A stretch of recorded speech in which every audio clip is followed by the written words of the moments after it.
Greetings and welcome to the Dr. J blog series. It is Friday, July 25th, 2025, and on Fridays we talk about human behavior and justifications. And so we've been talking about honesty all week and from different perspectives on the different blogs. And one obvious aspect of honesty is simply telling the truth, right? Not lying. It seems so simple, just tell the truth. So why don't we? Well, there are many reasons, but I'm thinking, when I think of the truth and telling the truth, I'm thinking of that great scene from A Few Good Men, right, where Tom Cruise is playing Daniel Kaffee, Lieutenant Kaffee, and Jack Nicholson is playing Colonel Jessup, and they have this big confrontation at the end, and of course, Lieutenant Kaffee says, "I want the truth," and Jessup says, "You can't handle the truth." And actually, such a great scene, and the conclusion and so on. But that's often actually the case. Jessup's, if you will, telling the truth in that sense. It can be hard dealing with the truth in many instances, but especially, as we're growing up and we're starting to realize that the world isn't exactly the way that we'd imagined it to be, or that we were told, or that we weren't maybe as good at something as perhaps we thought we were, or not as fast or as smart or as good looking or whatever. A harsh reality sets in.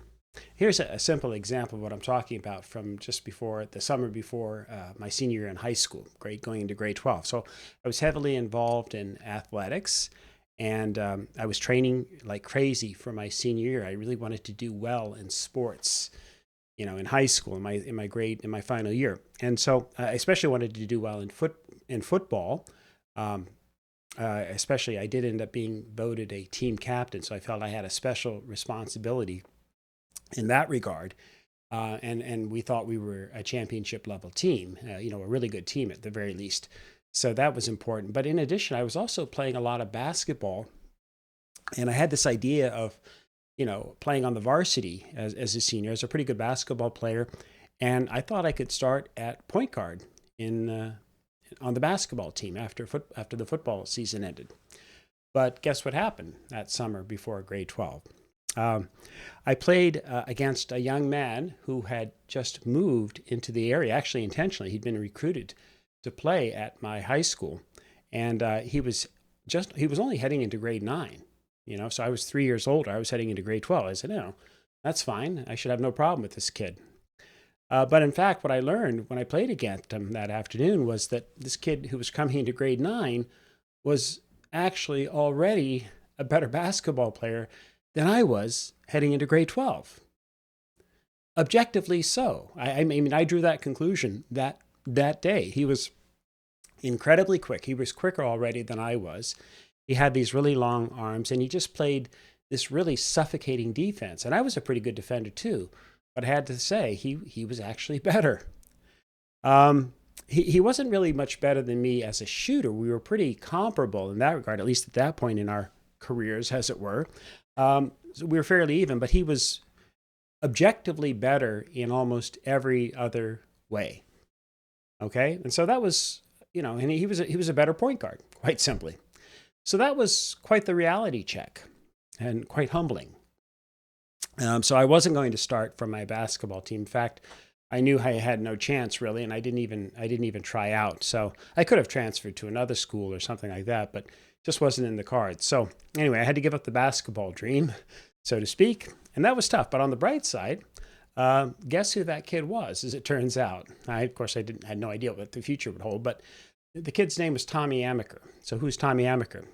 Well, he not only started for 4 years at my high school, obviously the 3 years after I'd left as well, but he went on to Duke University, and he started for 4 years for Coach K, Coach Krzyzewski, a famous basketball coach. So he played for Coach K and started for him for 4 years in the mid-1980s, and even they made it to the NCAA, to the finals 1 year. They lost in the finals as well, but nonetheless.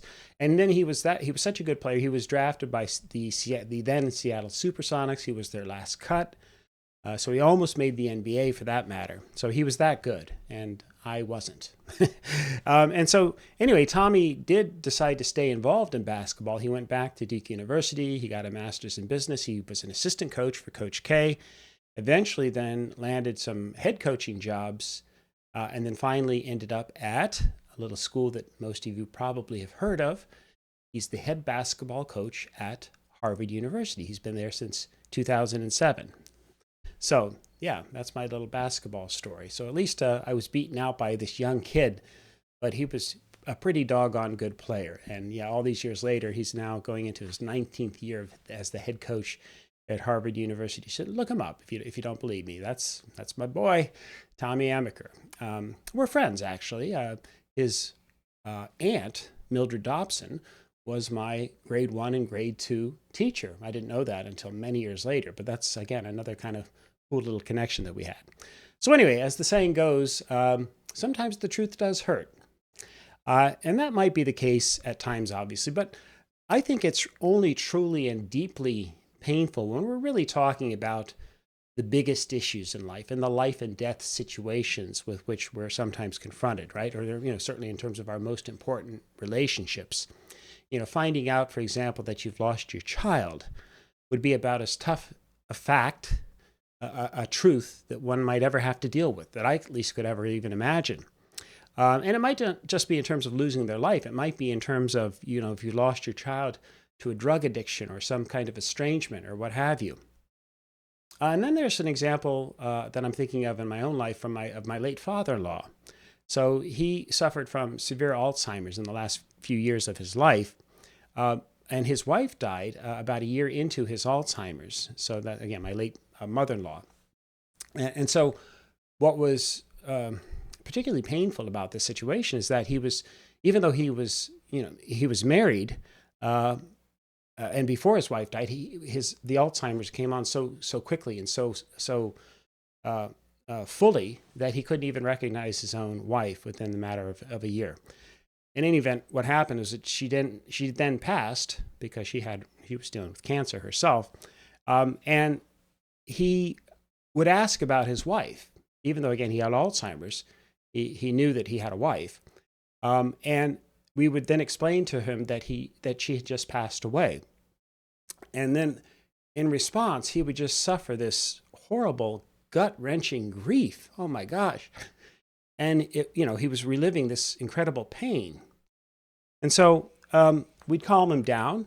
He was still living with us at the time and lived with us for about another year. We eventually had to put him in assisted or nursing home, assisted living kind of facility for the last year of his life or so. But anyway, so he was still living with us. And then he would ask again about his wife. Again, this is just shortly after she'd passed and after her funeral. And we'd explain, oh, she died. And it was the same reaction. Now, again, with his Alzheimer's, he couldn't process that information and keep it permanently locked into his brain and processed, cognitively and emotionally. And so after going through this back and forth 2 or 3 times, explaining what happened to his wife, we decided to change our response. He'd ask where his wife was, and we'd just say something like, oh, she's not here right now, right? Or something like that. We tried not to lie, but instead to give kind of a vague answer.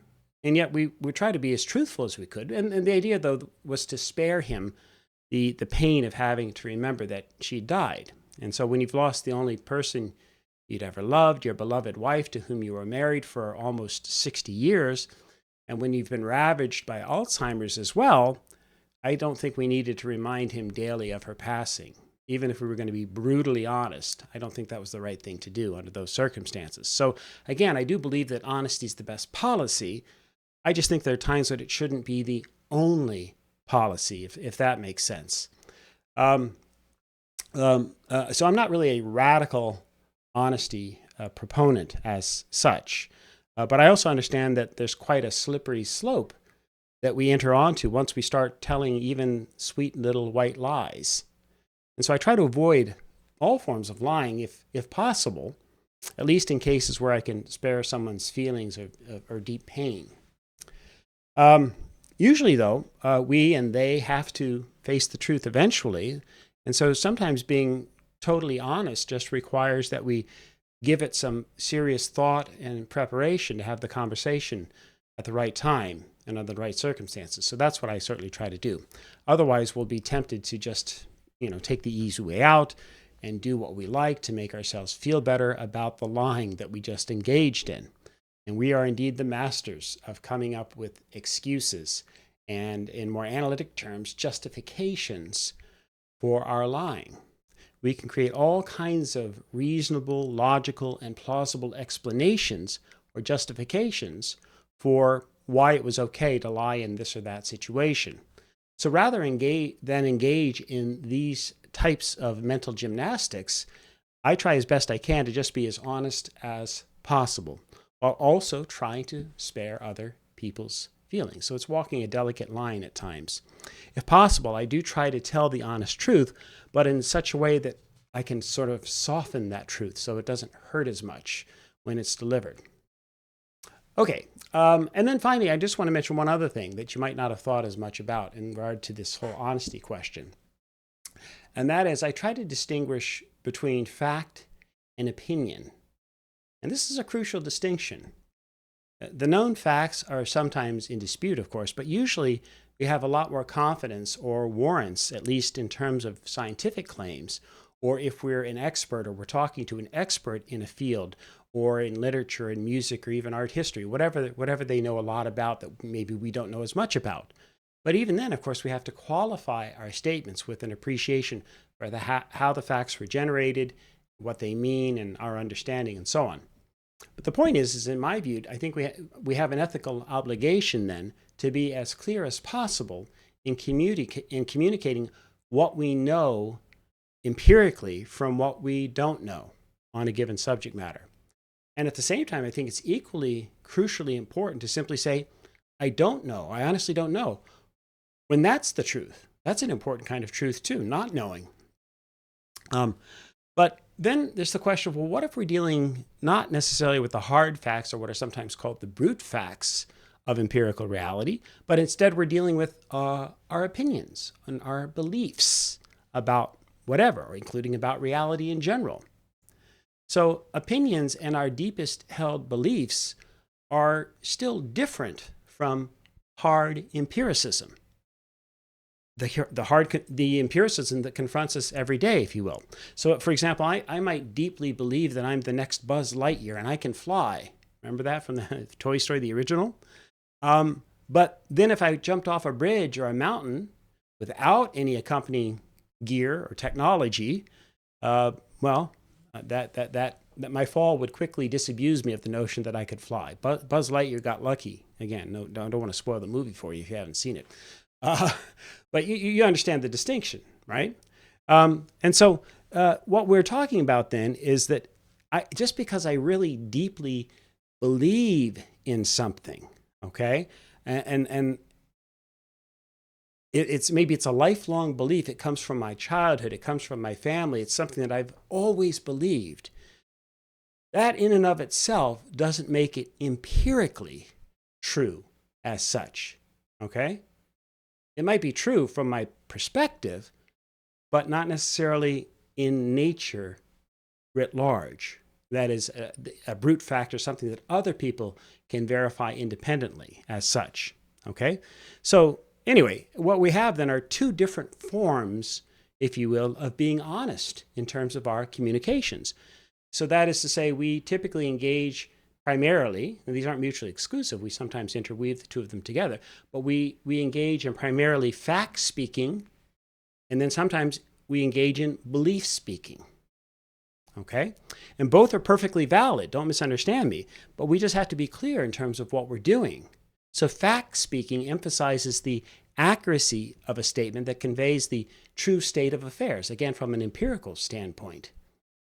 Belief speaking prioritizes genuine and authentic expressions of our beliefs, okay? Focusing more on a person's emotional or mental state rather than the objective state of the world external to that person.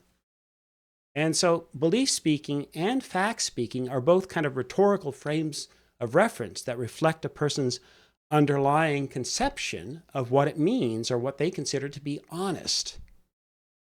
So if I'm dealing with facts and looking for others then to do the same, then I'm going to be quite annoyed if they avoid or ignore obvious facts or widely agreed upon facts, shall we say, or manipulate those facts beyond recognition. But it's also possible that they're not even interested in the facts per se, but rather they're just trying to present or represent their beliefs about reality. And that's a very different thing.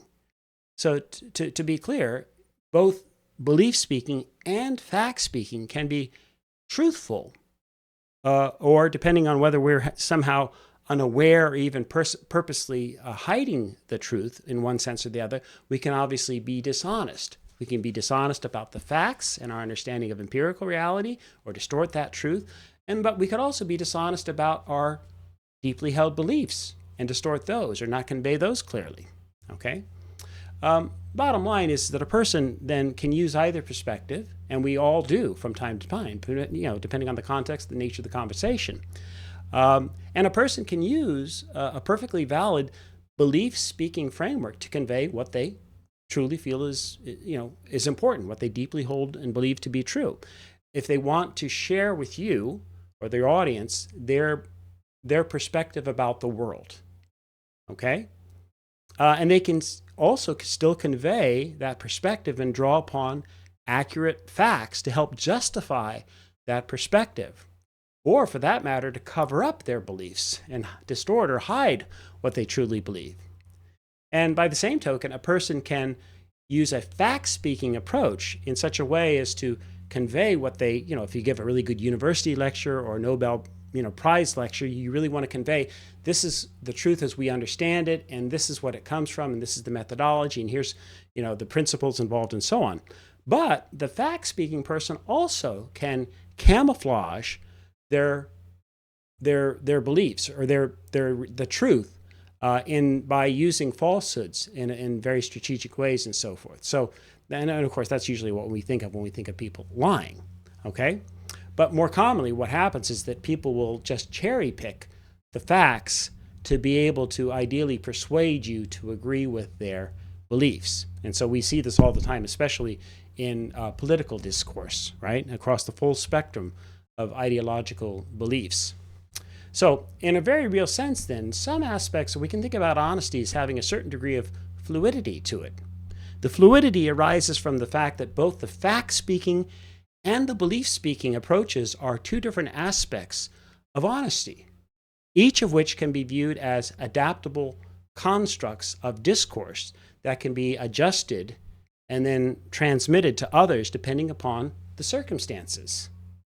So politicians may strategically then opt to use one particular frame or to encourage their viewers to tune into their own characterization of reality, if they want to obtain a desired outcome. Usually they want to get you to vote for them or to support their policies. And if the audience then wishes to counter the narratives, to counter their claims, you have to be willing to then invest the energy and effort into deconstructing what's being said, especially the distinction between fact and opinion, and then evaluate the quality of the information or the facts that are being presented. And that's a lot of work. So not surprisingly, that's more work than most people have time on their hands or they want to invest in that regard. So we usually just kind of fall into our tribes and listen to the people that we like to listen to, and that makes life a lot easier for us. Okay, so in sum, while honesty may indeed be the best policy as a general principle, we understand that we may have to temper our radical honesty depending upon the social context involved. And just as crucial, what I'm suggesting today too is that it's important to determine whether we're dealing with purely factual matters as such versus matters of opinion or belief systems, or opinions about how to interpret the facts even, shall we say. And so we often conflate these different frameworks, and we usually just end up with greater misunderstandings as a result. So it's easy to call somebody you disagree with a liar and just leave it at that, rather than trying to understand the basis for their truth claims. Are they making factual claims? And if so, based on what evidence? Are they giving their opinions, their subjective truth, as it were, about how they see the world? And again, on what basis? So that's an important distinction to make. Are they factually dealing with empirical reality that we can independently verify, or are they using statements of opinion and beliefs that are in fact true at least from their perspective in terms of what they truly believe. And that's usually then tied to other aspects of a person's identity or tribe or religion or cultural framework of understanding. And so once you appreciate the distinction, you can do a much better job then of evaluating how honest people are being or not being based on their frame of reference. And then you can go from there. All right, that's it for today. As ever, may you and yours continue to create peace in your lives, nurture love in your hearts, and dole out hugs in abundance. And hope to see you soon. Take care.